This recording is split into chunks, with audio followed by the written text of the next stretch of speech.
পারতেন কিনা?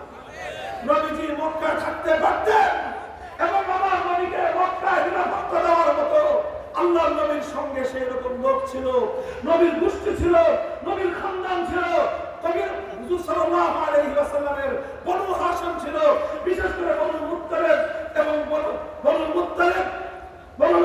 মুত্তালিব ছিল, যারা আল্লাহর নবীর সঙ্গে রাত দিন 24 ঘন্টা নবীর নিরাপত্তার দায়িত্বে নিয়োজিত ছিলেন।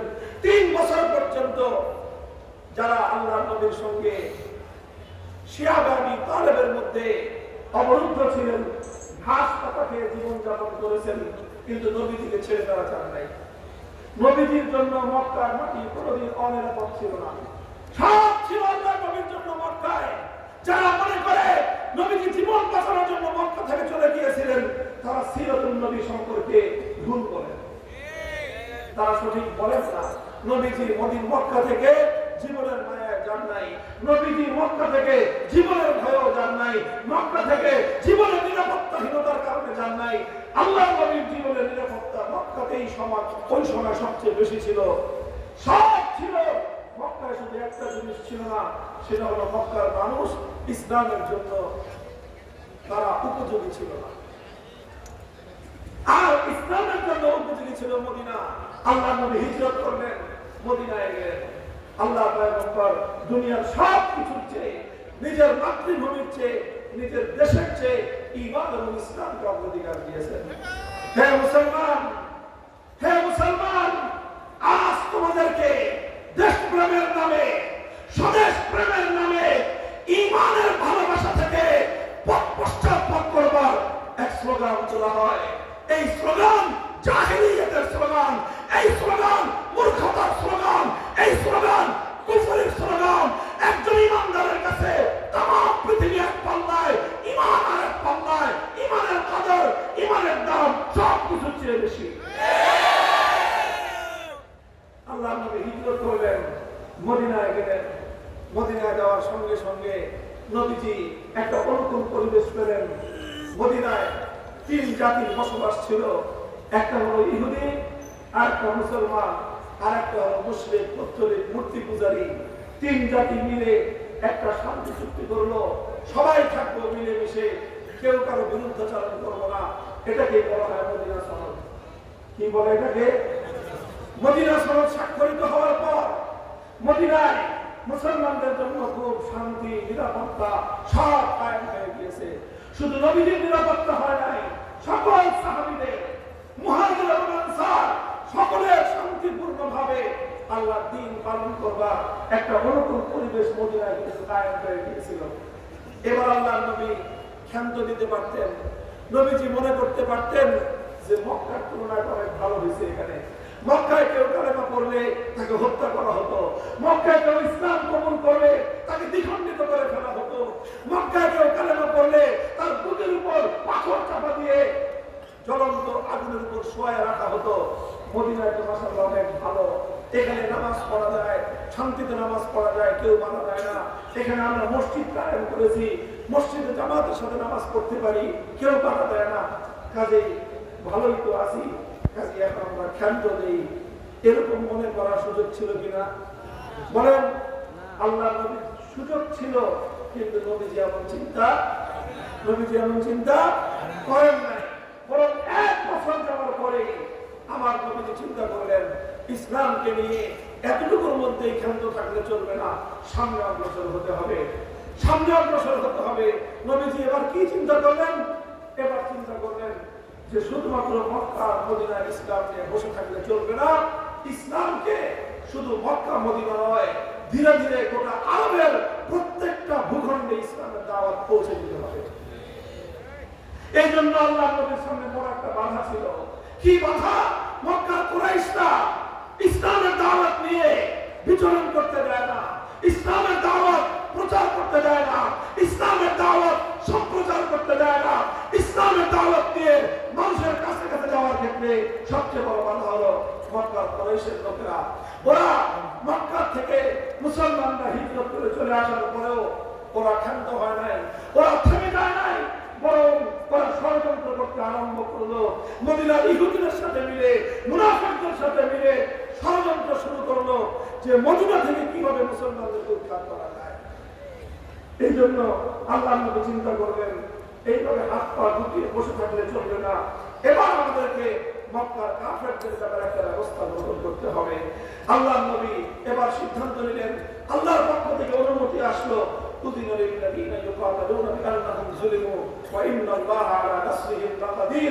আল্লাহ বলেন, হে নবী, 13 বছর এমন ভাবে কেটেছে, বেঈমানের দল একটা চর মারলে আপনারা আরেক ডাল কেটে দিয়েছেন, বলেছেন আরেকটা চর মারো, কিন্তু আমার কথাটা শুনে যাও।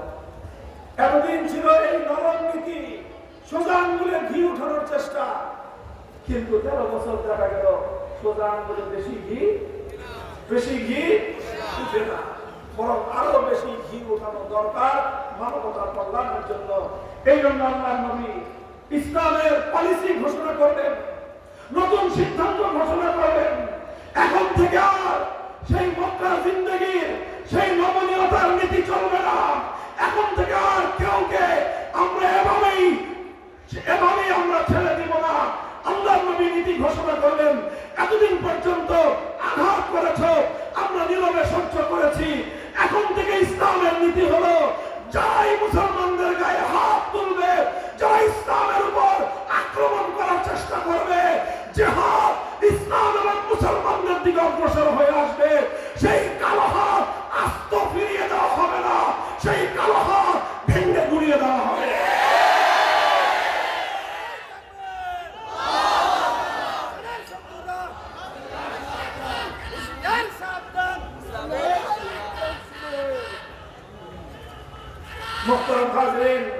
আল্লাহর নবী শুরু করলেন নতুন অভিযান, শুরু করলেন জিহাদ।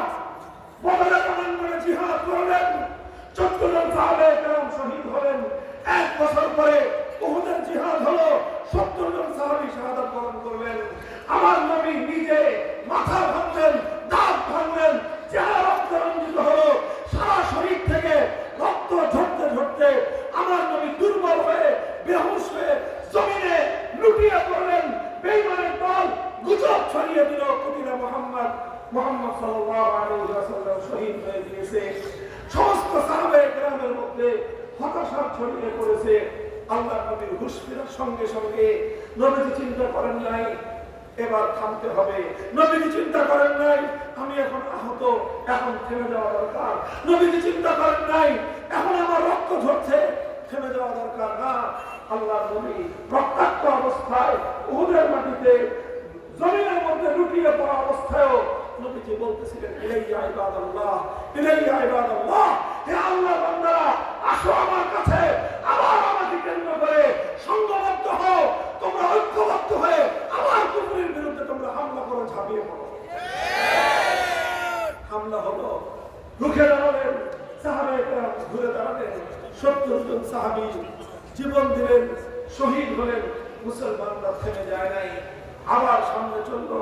খন্দকের যুদ্ধ হলো, 3000 মুসলমান পেটে পাথর বাঁধলেন, খাবারের ব্যবস্থা ছিল না, পেটে পাথর বেঁধে মাটি খনন করেছেন, পেটে পাথর বেঁধে খন্দক খনন করেছেন।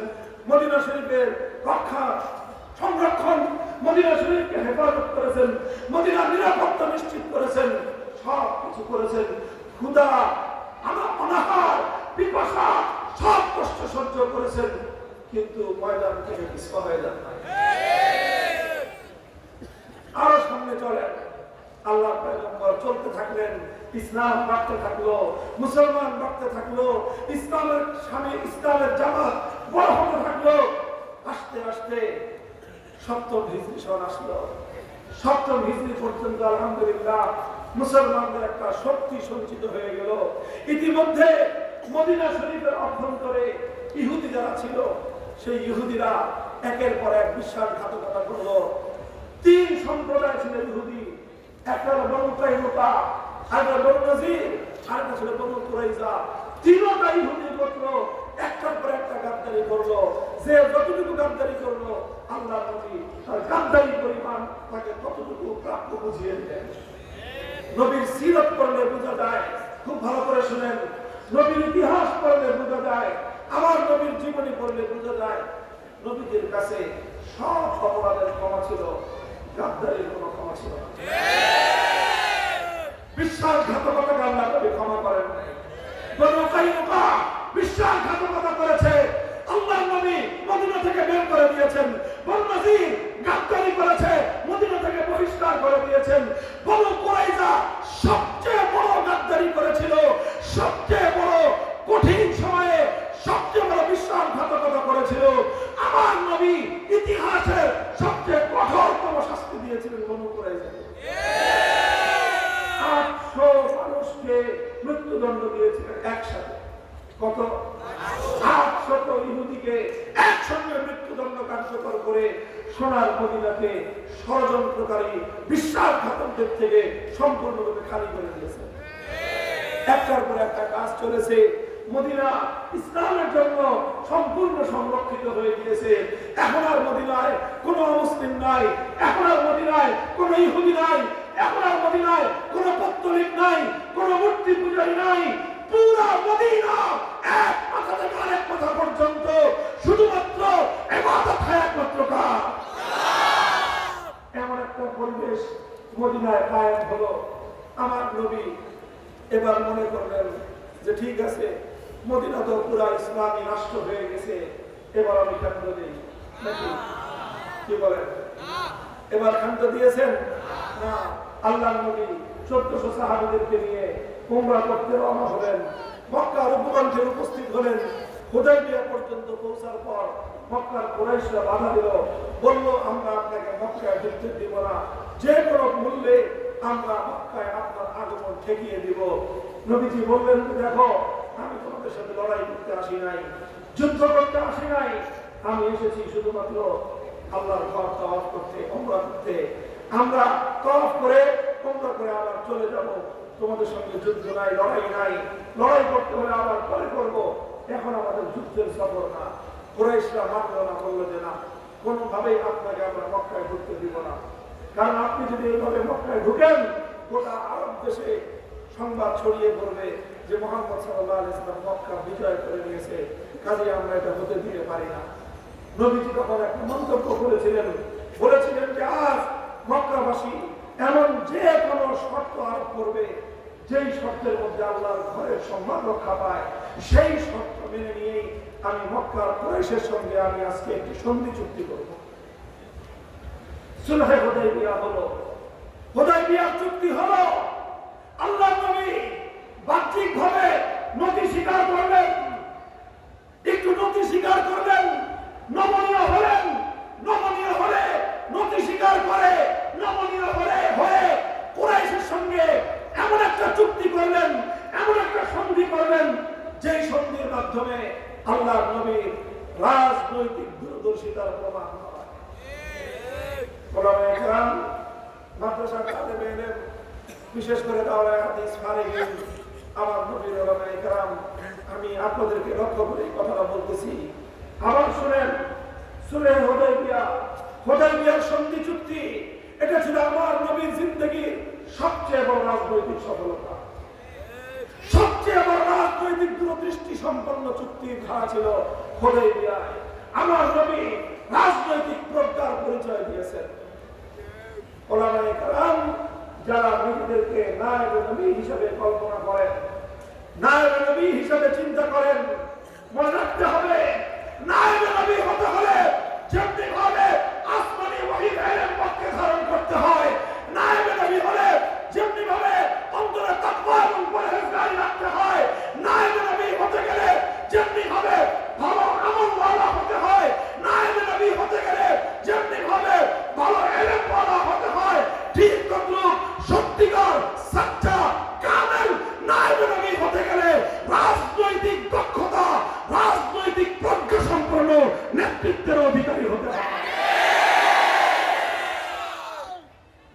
সবাইকে রাজনীতি করতে বলি না, সবাই রাজনীতি করবে সেটা নয়, কিন্তু অবশ্যই নবুয়তের উত্তরাধিকারের মধ্যে অন্যতম গুরুত্বপূর্ণ একটা উত্তরাধিকার হলো রাজনৈতিক নেতৃত্ব।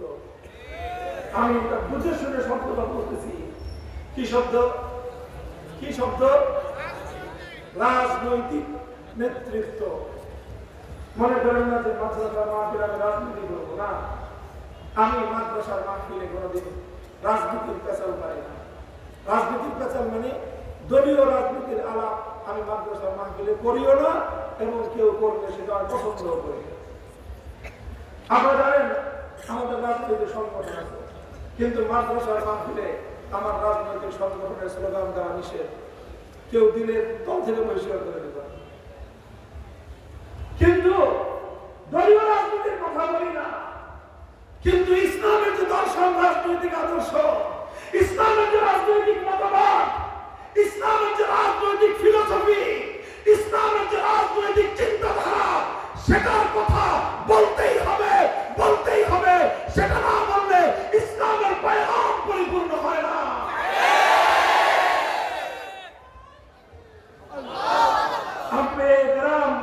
আম্বিয়ায়ে কেরাম তাদের অনেকগুলো পরিচয় ছিল। আম্বিয়ায়ে কেরাম উম্মতের মুআল্লিম, উম্মতের শিক্ষক। কিন্তু শিক্ষক এটা একমাত্র পরিচয় নয়। আম্বিয়ায়ে কেরাম উম্মতের ইমাম।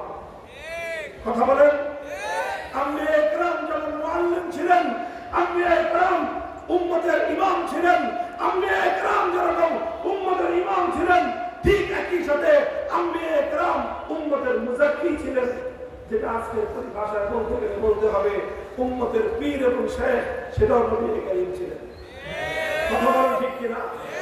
তাহলে নবীগণ উম্মতের শিক্ষক ছিলেন, নবীগণ উম্মতের নামাজের ইমাম ছিলেন, নবীরা উম্মতের আত্মশুদ্ধি মুজাক্কি এবং শেখ ছিলেন।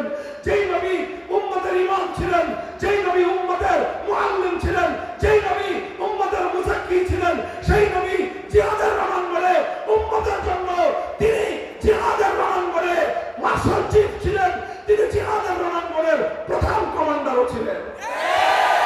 নারায়ে তাকবীর, আল জিহাদ আল জিহাদ, তারিকুনা তারিকুনা, নারায়ে তাকবীর। মুহতারাম হাজিরিন, শুধু কমান্ডার নয়, যুদ্ধের সময় তিনি কমান্ডার ছিলেন, রাষ্ট্র পরিচালনার সময় তিনি উম্মতের জন্য সবচেয়ে আদর্শ রাষ্ট্রনায়ক ছিলেন এবং সবচেয়ে দক্ষ, অভিজ্ঞ, দূরদৃষ্টি সম্পন্ন রাজনৈতিক নেতাও ছিলেন। রাজনৈতিক নেতা, রাজনৈতিক নেতৃত্ব, এই কথাগুলো শুনলেই তো একদল মানুষের মাথা খারাপ হয়ে যায়। এগুলো হুজুররা বলে কেন? এগুলো হুজুররা বলে কেন? হুজুররা মাদ্রাসার শিক্ষক, ভালো কথা। হুজুররা মসজিদের ইমাম, আরো ভালো কথা।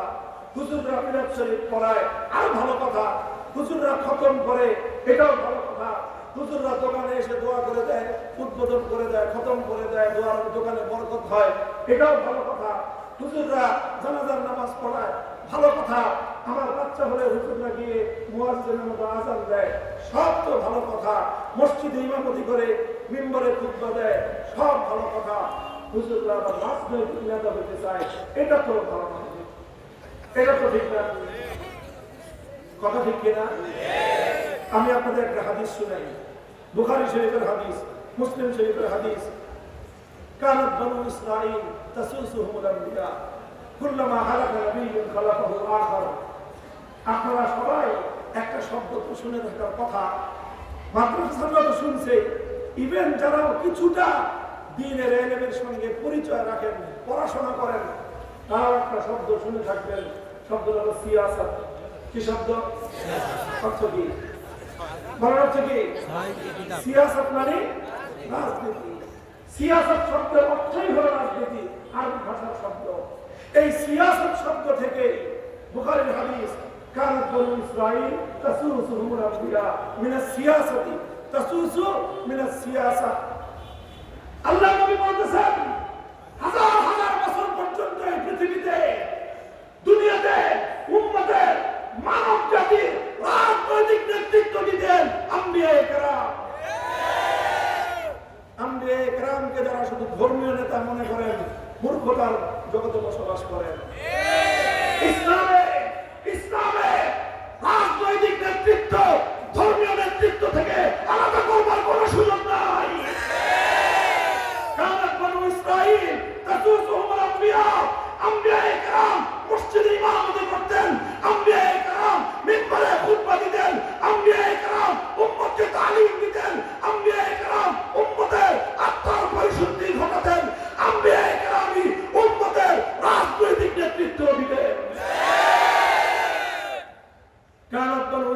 ইসরাঈল তাসুসুহুম আল-আনবিয়া কুল্লামা হালাকা নাবিয়্যুন খালাফাহু আখার। এক নবী মারা গেলেই আরেক নবী চলে আসতো, তিনি হতেন নতুন নেতা, তিনি হতেন নতুন শুধু ধর্মীয় নেতা নয়, রাজনৈতিক নেতা। ওয়ালা খাতামুন নবিয়্যিন, এরপর আল্লাহর নবী বলেন আমি হলাম সর্বশেষ নবী, সুতরাং আল্লাহর পক্ষ থেকে নির্বাচিত সর্বশেষ রাজনৈতিক নেতা হলাম আমি। নবী হিসেবে যাকে আল্লাহ পাক মনোনয়ন দান করেন তাকে আল্লাহ সেই উম্মতের রাজনৈতিক নেতৃত্বের জন্য আল্লাহ নিযুক্ত করেন। নবীজি বলতেছেন আমি যেহেতু শেষ নবী, আমার পরে আর কোন নবী আসবে না, সুতরাং আমার পরে রাজনৈতিক নেতৃত্বের দায়িত্ব পালন করবে কারা? নবীজি বলে দিয়েছেন ওয়াসাতাকুলু খুলাফা, আমার পরে খেলাফত চলবে, আমার পরে খলিফারা উম্মতের রাজনৈতিক নেতৃত্ব দিবে। খলিফা কারা হবে? খুলাফায়ে রাশিদিন কারা হবে? উম্মতের মধ্যে আল্লাহর নবীর পরে সবচেয়ে বড় আলেম ছিলেন আবু বকর সিদ্দিক, তিনি হয়েছেন খলিফা। তারপরে সবচেয়ে বড় আলেম ছিলেন ওমর বিন খাত্তাব, তিনি হয়েছেন খলিফা। তারপরে সবচেয়ে বড় আলেম ছিলেন ওসমান গনি, তিনি হয়েছেন খলিফা। তারপরে সবচেয়ে বড় আলেম ছিলেন আলী মুর্তজা, তিনি হয়েছেন খলিফা। যে সবচেয়ে বড় আলেম সেই উম্মতের খলিফা।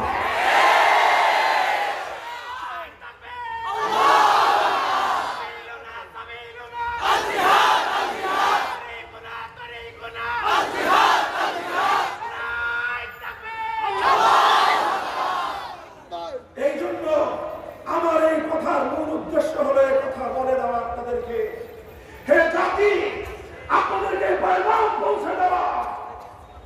আম্বিয়ায়ে কিরাম, নবীগণ দুনিয়াতে যা কিছু রেখে গিয়েছেন, দুনিয়াতে তারা ইলম রেখে গিয়েছেন, দুনিয়াতে তারা ইমামত রেখে গিয়েছেন, দুনিয়াতে তারা আলেমদেরকে নবীদের উত্তরাধিকারী বলে ঘোষণা দিয়েছেন। সুতরাং আলেমরা ইলমের মধ্যে নবীদের উত্তরাধিকারী, আলেমরা ইমামতের ক্ষেত্রে নবীদের উত্তরাধিকারী, আলেমরা তাজকিয়ার ক্ষেত্রে নবীদের উত্তরাধিকারী। ঠিক তেমনি ভাবে রাজনৈতিক নেতৃত্বের ক্ষেত্রে আলেমরাই নবীর উত্তরাধিকারী। এই জন্য আমি সবাইকে রাজনীতি করতে বলি না, কারণ এখন আমাদের পক্ষে সবগুলি কাজ একজনের পক্ষে সামাল দেওয়া সম্ভব না। এই জন্য আমরা কাজ ভাগ করে দিয়েছি, কেউ মাদ্রাসায় পড়াই, কেউ খানকা চালাই। কথা বলেন ঠিক কিনা?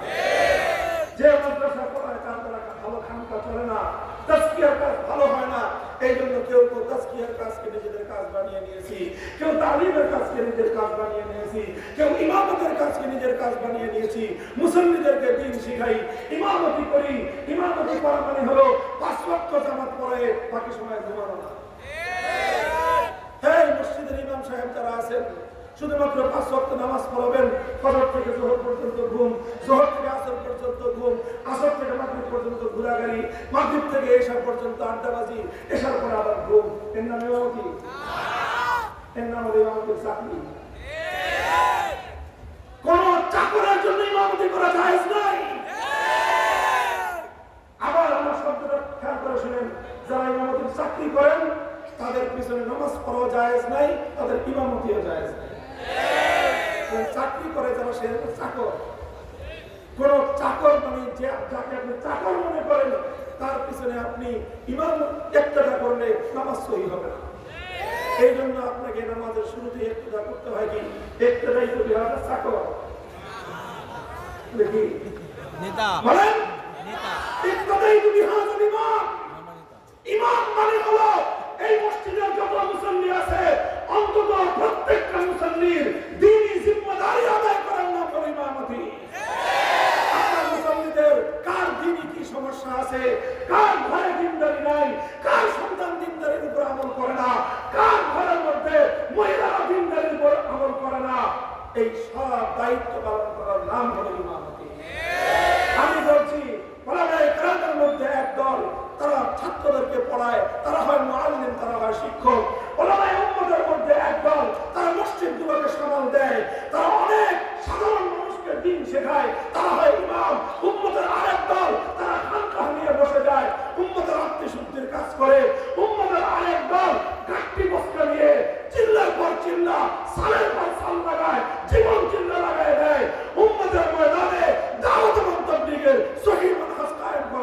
কাজ করে যায়। এই পর্যন্ত ভালো হুজুর। হুজুর আপনারা মাদ্রাসায় পড়ান ভালো, মসজিদের মধ্যে করেন ভালো, খানকা চালান এটাও ভালো, তবলিগ করেন এটাও ভালো।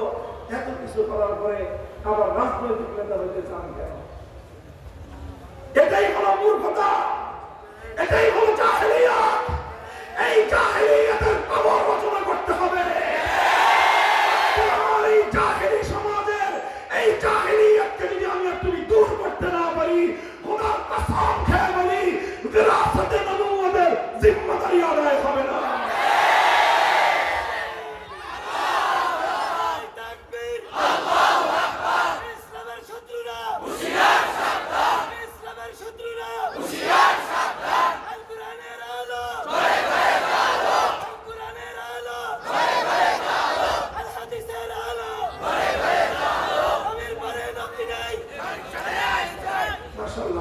মুহতারাম হাজিরিন, আমি যে কথাটা বলতে চাই একটু একটু করে কথা বলে যাচ্ছি। কথাগুলো আসলে অনেক লম্বা, আমারও এনার্জি কম, আপনাদেরও সময় কম, সংক্ষেপে বলে যাচ্ছি। আরেকটা কথা বলি, আমার এই কথাটা তো বুঝতে পারছেন আপনারা? অর্থাৎ আলেমরা নবীদের সব কাজগুলোই উত্তরাধিকার করা বলেন। সুতরাং মুআল্লিম হবে আলেমরা, ইমাম হবে আলেমরা, মুবাল্লিগ হবে সহিহ অর্থে দাওয়াত এবং তাবলীগ শিখাবে কারা? আলেমরা। তাজকিয়ার কাজ করে খানকাগুলো চালাবে কারা? আলেমরা। তাহলে উম্মতের রাজনৈতিক নেতৃত্ব আলা মিনহাজুন নবুওয়াহ যদি চালাতে হয়, নবীর আদর্শে যদি উম্মতকে নেতৃত্ব দিতে হয়, নবীর আদর্শে যদি জাতিকে পরিচালিত করতে হয়, নবীর আদর্শে যদি রাষ্ট্র ব্যবস্থা চালাতে হয়, নবীর রাখে যাওয়া, নবীর দেওয়া একমাত্র রাজনৈতিক ব্যবস্থা খেলাফত অনুযায়ী যদি রাষ্ট্র চালাতে হয়, সেই খেলাফতের দায়িত্ব নবীদের উত্তরাধিকার রাজনৈতিক নেতৃত্বের ক্ষেত্রেও আলেমরা। এবার আরেকটা কথা শুনেন খেয়াল করে। আমি দাওরায়ে হাদিস পড়েছি 1995 সালের শেষ দিকে, একেবারে অর্থাৎ 96 সালের জানুয়ারি মাসে আমরা ফারেগ হয়েছি 1415-16 হিজরিতে। তখন বাংলাদেশে আমাদের সাথে দাওরায়ে হাদিস যারা আমরা শেষ করেছি, সারা বাংলাদেশের ছাত্রের সংখ্যা ছিল এই 5000 সর্বোচ্চ। কত হাজার? এরপরে এখন 30 বছর কেটেছে, 31 বছর হবে, 31 বছর চলতেছে। গত বছর বাংলাদেশে মাদ্রাসা থেকে দাওরায়ে হাদিস ফারেগ হায়াতুল আউলিয়া পরীক্ষা দিয়েছে প্রায় 35,000। কত হাজার? Day by day increasing this amount. ইনশাআল্লাহ এই বছর হবে 40,000, আগামী বছর হবে 50,000। উইদিন 5 থেকে 10 ইয়ার্স ইনশাআল্লাহ 1 লক্ষ ফারেগ বাংলাদেশের কর্মকর্তা হবে। সময়টা পরিবর্তন হয়েছে, বোঝাতে চাচ্ছি। আজ থেকে 30 বছর আগে 3,000 মানুষ দাওরায়ে হাদিস পড়তো, 30 বছরের মাথায় এখন 40,000 মানুষ দাওরায়ে হাদিস পড়ে। আমরা যখন দাওরায়ে হাদিস পড়েছি তখন এই জাতির মাদ্রাসাগুলোতে মুআল্লিমের অভাব ছিল, মসজিদগুলোতে ইমামের অভাব ছিল।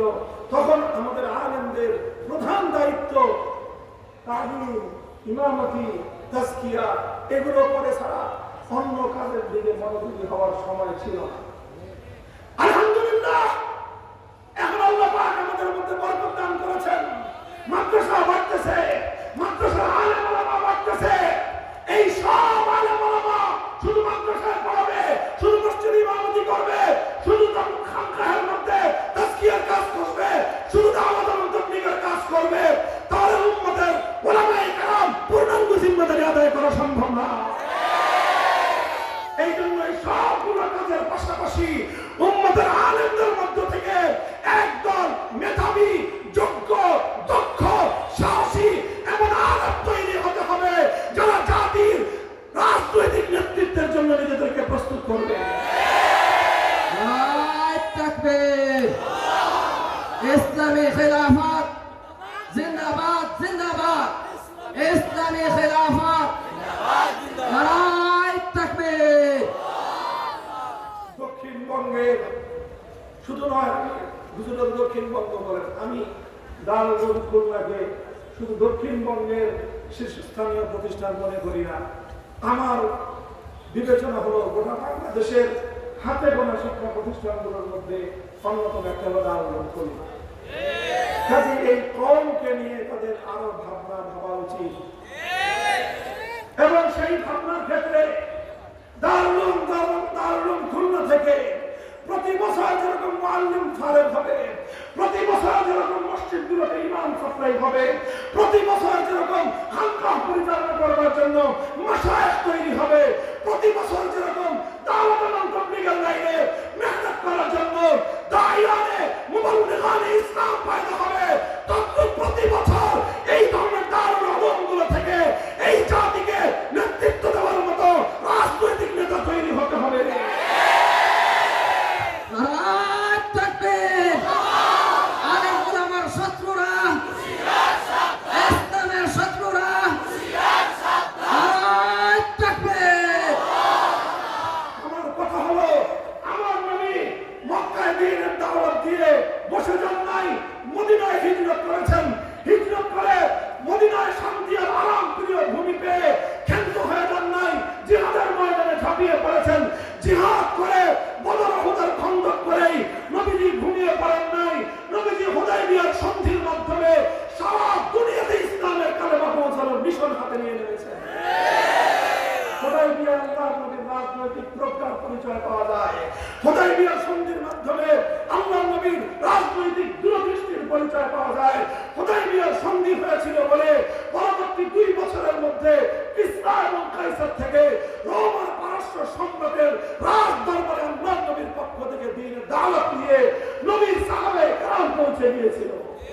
পৃথিবীর প্রত্যেকটা বড় বড় বাদশার কাছে আমার নবীর পক্ষ থেকে দ্বীনের দাওয়াত পৌঁছে গিয়েছিল। হুদায়বিয়ার সন্ধির কারণে আরব ভূমির বাইরেও আরব আজম তাম পৃথিবীতে ইসলামের দাওয়াত প্রচারের সুযোগ হয়েছিল।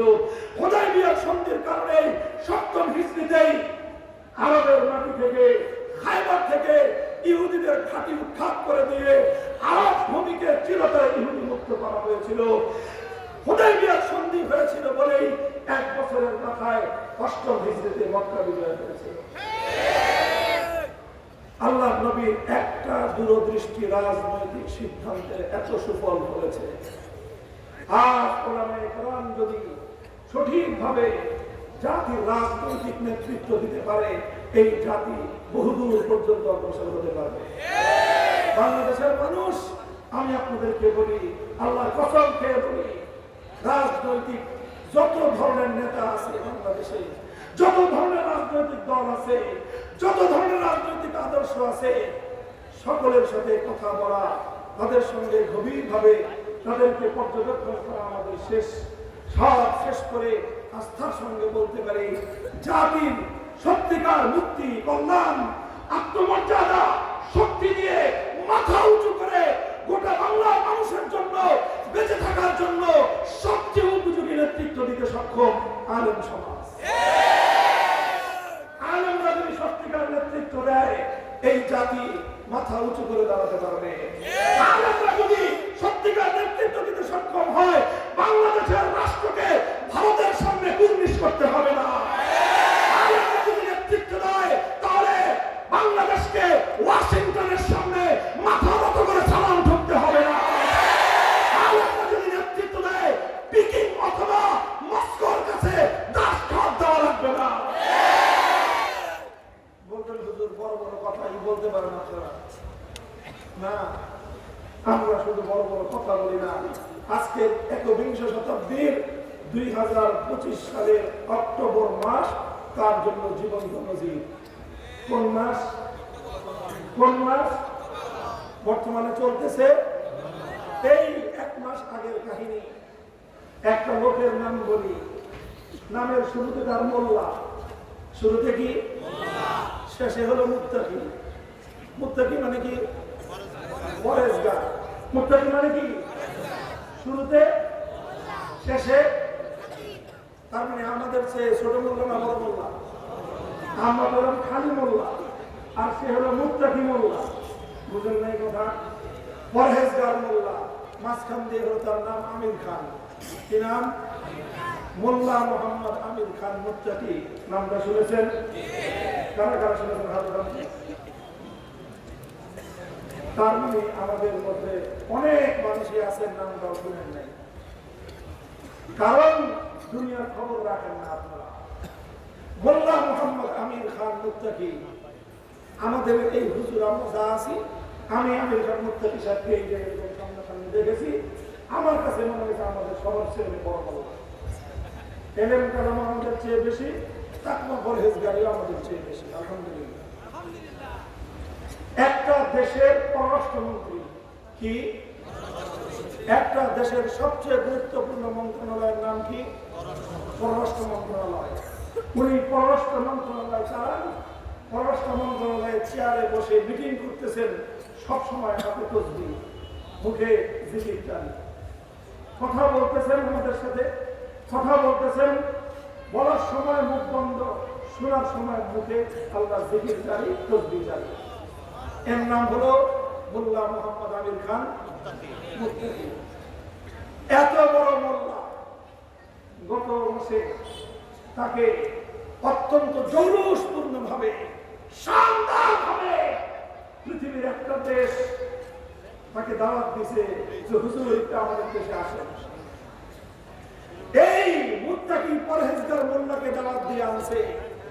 এই পরহেজগার মোল্লা যখন তাদের দেশে আসছে, গোটা দেশ নড়ে চড়ে উঠছে। কোন দেশ? কোন দেশ? যে দেশের সামনে দাঁড়ায় আমাদের জেন্টলম্যানরা বলে ভারত হলো আমাদের স্বামী, আমাদের দেশ হলো তাদের স্ত্রী। বলে নাই? বলে নাই? এই বিগত আমাদের সর্বশেষ পররাষ্ট্রমন্ত্রী যিনি ছিলেন আব্দুল মুমিন সাহেব, তার নামটা আমি বলতাম না, শুধু আবার কেউ মনে করেন যে আমি একটা ফাও কথা বলে গেলাম। তিনি বলেছিলেন ভারতের সঙ্গে আমাদের সম্পর্ক হলো স্বামী স্ত্রীর মতো সম্পর্ক। কেন? স্বামী যেরকম স্ত্রীর খরচপাতি চালায়, ভারত আমাদের খরচপাতি চালায়। এই হলো ওনাদের সাথে ভারতের স্বামী স্ত্রীর সম্পর্ক। আমি লজ্জা থাকা উচিত একটা মানুষের, সমৃদ্ধ আত্মমর্যাদা থাকলে কোন রাষ্ট্রের পররাষ্ট্রমন্ত্রী হয়ে এমন কথা বলতে পারে বলেন? আর এটা তোর আত্মমর্যাদা না থাকতে পারে, এদেশের মানুষ গরিব হতে পারে, দরিদ্র হতে পারে, পার্শ্ববর্তী ভারত বিশাল রাষ্ট্র হতে পারে, কিন্তু আমরা তাদেরকে আমাদের প্রভু মনে করতে পারি না, পারি না, পারি না। ভারতের দালালেরা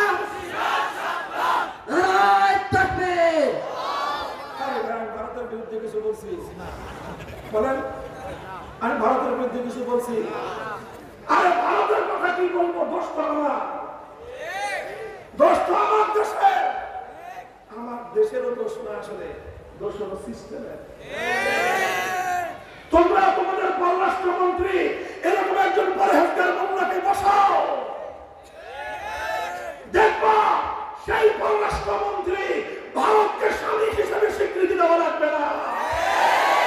ভারত লাল গালিচা বিছায় বসে থাকবে যে পরহেজগার মোল্লা সাহেব একটু দয়া করে আমার দেশে আসে।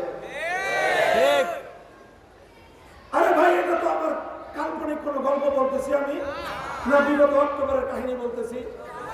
অক্টোবর মাসের ঘটনা। গোটা ভারত বিশাল সাম্রাজ্য, পৃথিবীর 150 কোটি পপুলেশন, বর্তমান পৃথিবীতে সবচেয়ে বেশি জনসংখ্যা হলো ভারতে। 150 কোটি পপুলেশন নিয়ে বিশাল রাষ্ট্র, নরেন্দ্র মোদীর মতো কুখ্যাত হিন্দুত্ববাদী একজন মুসলিমদের খুনি সেই রাষ্ট্রের ক্ষমতায় বসে আছে। অথচ সেই রাষ্ট্রটাও চিন্তা করলো এই পরহেজগার মোল্লাকে যদি সালাম না করি আগামীর দিনে টিকতে পারবো না। ভাই, আমি যেটা বলতে চাই, মোল্লা মোহাম্মদ আমির খান মুত্তাকি কোন ডিগ্রি নাই, কোন ইউনিভার্সিটির ডিগ্রি নাই, একমাত্র দেওবন্দি একটা কওমি মাদ্রাসার ফারেক একজন আলেম, কওমি মাদ্রাসা থেকে ফারেক একজন আলেম। সেই দেশের 30 জন মন্ত্রী, 28 জন কওমি মাদ্রাসার হুজুর। এই মোল্লা আমির খান মুত্তাকি যখন ভারত সফর করলো, একটা সময় রাখলো যে এই সময়টা